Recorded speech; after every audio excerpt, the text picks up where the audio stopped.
لقومه ليبين لهم دروس من المسجد النبوي الشريف.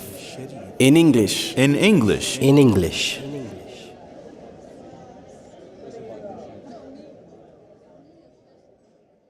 As you all are well aware of, today is the 10th of Ramadan. And the 10th of Ramadan means that an entire third of the month is gone.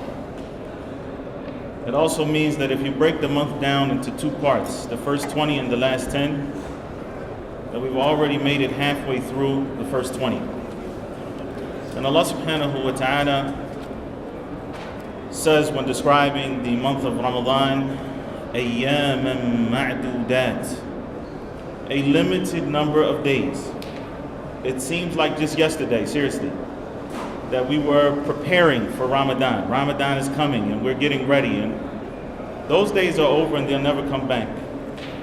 Whatever we did of good in them is preserved by Allah subhanahu wa ta'ala, and whatever was not good, we ask Allah subhanahu wa ta'ala to forgive us and to aid us in overcoming our faults. Ikhwani, it's very important that these words don't go in one ear and out the other. That we realize that in our lives, for the things that we want of this dunya, we strive for them. When we want a good job, we strive. We go to college, we get a degree, and whatever it takes, staying up late at night to take exams, stressing ourselves out, working 2 jobs to pay off college and these type of things, we do it because we want something good in life. And when we want to get married, we gather up our wealth, we sacrifice, we do other, because we want the good of this life. And the same has to apply, and even more so when we want the good of the hereafter. Nobody told you that it was going to come easy. Nobody told you that you have a guarantee to enter Jannah as long as you say that you are a Muslim. I say I'm a Muslim. I don't do anything. My last name is Abdullah or Muhammad or Ahmed, and that's going to be my ticket to Jannah. We have to work. We have to work. Like we took in the last hadith, قُلْ آمَنْتُ بِاللَّهِ ثُمَّ اسْتَقِمْ. Say that I believe in Allah subhanahu wa ta'ala. And then be upright, be steadfast, hold fast to the teachings of Islam, to the teachings of the Prophet Muhammad sallallahu alaihi wasallam. And so, as these 10 days have gone and we start the 11th night after Maghrib, we need to go into the next gear. Not start falling off, not fading away, but pushing harder. Because the championship is won in the tournament. We haven't gotten to the tournament yet. That's the last 10 days. The first 10 days, alhamdulillah, we get acclimated. Our bodies get used to fasting. We get used to a new schedule. Bi'idhnillah, you're from the people who have altered their schedules to get a little sleep in the day so that you can push harder at night. You've watched what you are saying. You've checked your character, your demeanor as a Muslim. You've intentionally been a better person. Bi'idhnillah, we are from amongst those who have done that in the first 10, but without a doubt we've had some shortcomings too. We look back and maybe somebody missed Taraweeh. Maybe somebody missed Salat in Jama'ah. But honestly, at this point, the first 10 days, you should be able to count the number of rak'ahs that you missed in Jama'ah, not the number of salawat. This is Ramadan. And you have to push yourself, and you have to be that much more diligent in showing Allah subhanahu wa ta'ala goodness from yourself, that you want the benefit of this month of Ramadan, that you want to take advantage of this opportunity that He's given you.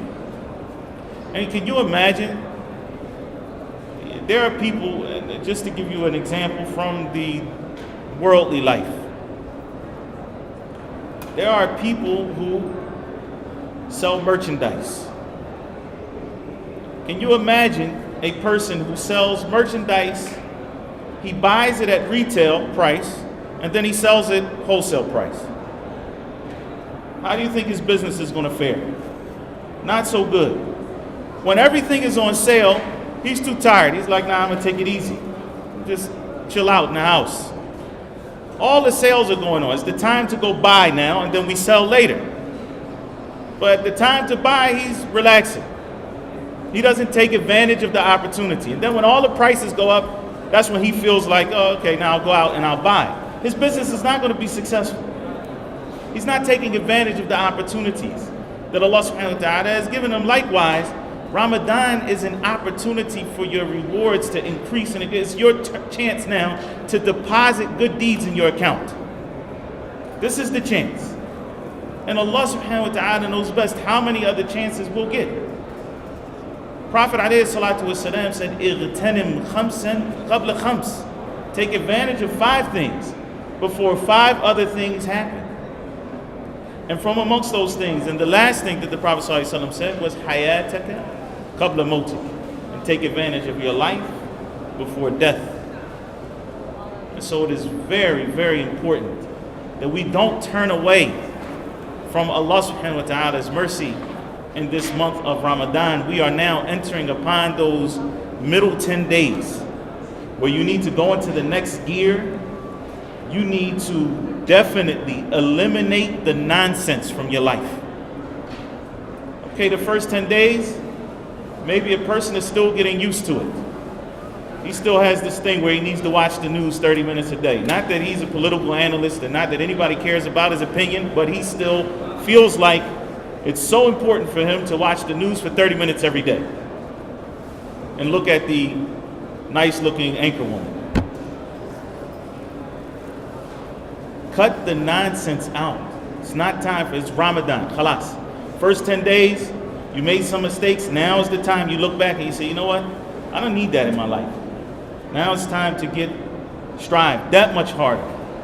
Push myself that much more so that when the last 10 days come, you are absolutely ready to go into the last possible gear that you have, because it is the last leg of the race.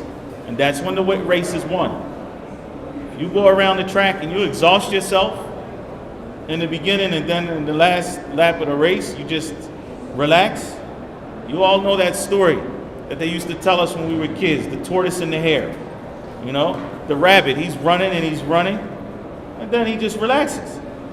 But there's that other one consistently coming along. So you need to be the one that's consistent, but not like a turtle. Be a bit more quicker than the turtle, than the tortoise. Push yourself a little harder.